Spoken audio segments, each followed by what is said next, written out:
Kanchipuram వకుడా silks నాణ్యత మా ప్రాధాన్యత. మదీనాగూడ, మియాపూర్, హైదరాబాద్ లో త్వరలో శుభారంభం. తెలంగాణ బడ్జెట్ సమావేశాలు హాట్ గా జరుగుతున్నటువంటి టైంలోనే ఫస్ట్ ఈ సమావేశాలు స్టార్ట్ అవ్వడమే బాగా లాంగ్ గ్యాప్ తర్వాత బీఆర్ఎస్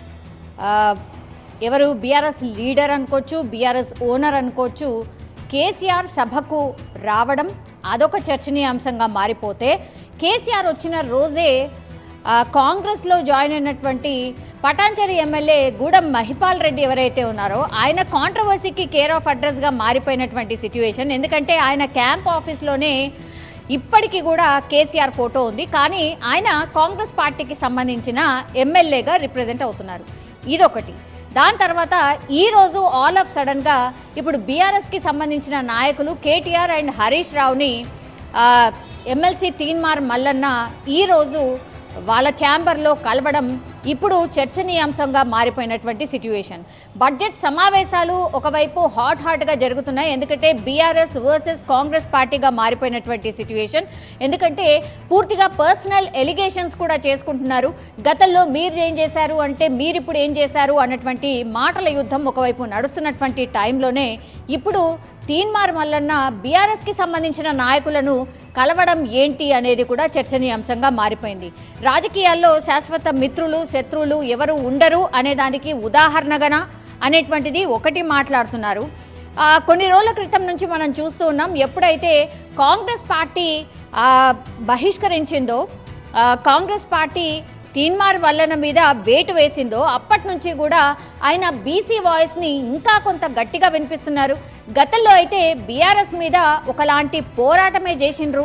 అట్లాంటి పార్టీ ఏదైతే ఉండిందో తిట్టు అంటూ ఏది లేదు. బీఆర్ఎస్ పార్టీని అంత భయంకరంగా తిట్టిన తర్వాతనే నా చేతుల మీదనే బీఆర్ఎస్ని ఓడించడం, ఆ తర్వాత కాంగ్రెస్ పార్టీని గెలిపించాను అన్నటువంటి మాట పదే తీన్మార్ మల్లన్న చెప్తున్నటువంటి టైంలోనే ఏ నోరుతో అయితే తీన్మార్ మల్లన్న బీఆర్ఎస్ పార్టీని తిట్టిండ్రో అదే పార్టీకి సంబంధించిన లీడర్స్ని ఇప్పుడు అసెంబ్లీ ప్రాంగణంలో కలవడం అనేది ఇప్పుడు చర్చనీయాంశంగా మారిపోయిన పరిస్థితి.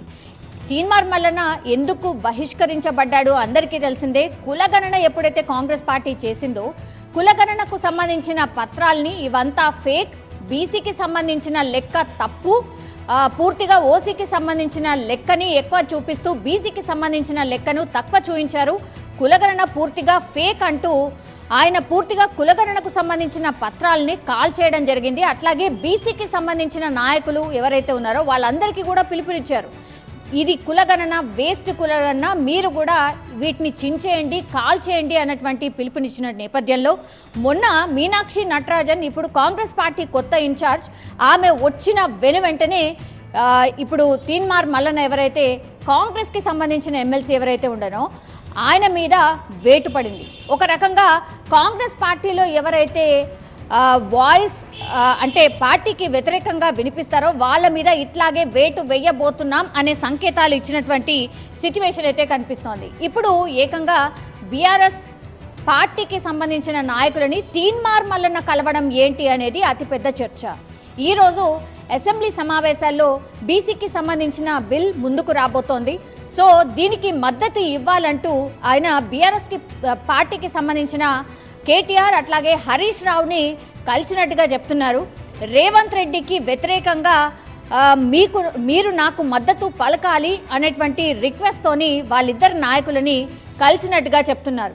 కానీ ఇంతవరకు కూడా బీఆర్ఎస్ పార్టీకి సంబంధించి ఒక్కసారి కూడా పాజిటివ్ లైన్ మాట్లాడని తీన్మార్ మల్లన్న ఒక్కసారిగా వాళ్ళ ఛాంబర్లకు వెళ్ళి వీళ్ళను కలవడం ఏంటి? ఇప్పుడు definitely Teenmar Mallanna okay voice చెప్తాడు, బీసీకి సంబంధించి బీసీలకు న్యాయం జరగాలంటే ఏ పార్టీనైనా కలుస్తాను, ఎవరైతే నాకు మద్దతు ఇస్తారో వాళ్ళందరినీ కలుపుకొని వెళ్తాను, బీసీలకు న్యాయం జరగాలి, బీసీలు ఎదగాలి, రాజకీయంగా కూడా రాణించాలి, ఇదే నా మెయిన్ ఎజెండా అనే మాటని డెఫినెట్లీ ఇప్పుడు తీన్మార్ మల్లన్న వినిపిస్తున్నటువంటి టైంలో ఇప్పుడు తీన్మార్ మల్లన్న ఒక్కసారిగా బీఆర్ఎస్ పార్టీకి సంబంధించిన నాయకులు కలవడం, అది కూడా కేసీఆర్కి తెలవకుండానైతే డెఫినెట్లీ ఉండదు అనే మాట కూడా వినిపిస్తోంది. మరి కేసీఆర్ ఎందుకని ఆ కుటుంబాన్ని కావచ్చు, లేదంటే బీఆర్ఎస్ పార్టీని కావచ్చు, అండ్ బీఆర్ఎస్ పార్టీని ఓడించడానికి సాయశక్తుల కృషి చేసినటువంటి ఒక 2-3 మీడియా హౌజెస్లో ఆర్ ఈ సోషల్ మీడియా హౌజెస్లో తీన్మార్ మల్లన్న ఛానల్ కూడా ఒకటి. అండ్ ఆయన గతంలో కూడా తీన్మార్ మల్లన్ని కావచ్చు, లేదంటే రఘుని కావచ్చు, ఇట్లా కొన్ని కేసెస్లో కూడా వాళ్ళని అరెస్ట్ చేశారు. ఇవన్నీ కూడా మర్చిపోయాడా తీన్మార్ మల్లన్న అనేది కూడా కొంతమంది క్వశ్చన్ చేస్తున్నారు. బీసీకి సంబంధించిన వాయిస్ని గట్టిగా వినిపిస్తున్న తీన్మార్ మల్లన్నకు కూడా పూర్తిగా మద్దతు అయితే లభించట్లేదు.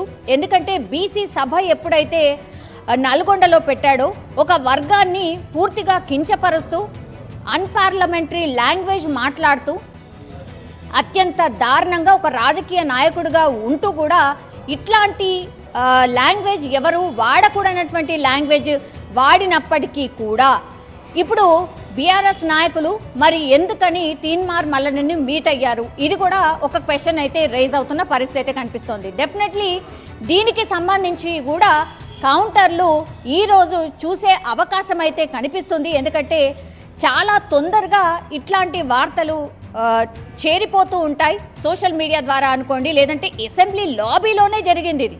కాబట్టి కాంగ్రెస్ పార్టీ కూడా దీనికి కౌంటర్గా డెఫినెట్లీ ఒక గట్టి వాదన ఆర్ ఒక ఎన్కౌంటర్ లాగానే ఈ బిల్ ప్రవేశపెట్టిన తర్వాత మాటల యుద్ధం నడిచే అవకాశం అయితే కనిపిస్తోంది. కానీ ఇప్పుడు చర్చనీయాంశం ఏంటి అంటే తీన్మార్ మల్లన్న బీఆర్ఎస్ నాయకులను కలవడం ఏంటి, అది ఏ విషయమైనా కావచ్చు, ఆయనను కలవడం ఏంటి, మాట్లాడడం ఏంటి, అట్లాగే తీన్మార్ మల్లన్న వెళ్ళి ఈ నాయకులని కలవడం, వాళ్ళు కూడా తీన్మార్ మల్లన్నను ఆహ్వానించడం, మాట్లాడడం ఏంటి అనేది కూడా ఇప్పుడు అతిపెద్ద చర్చగా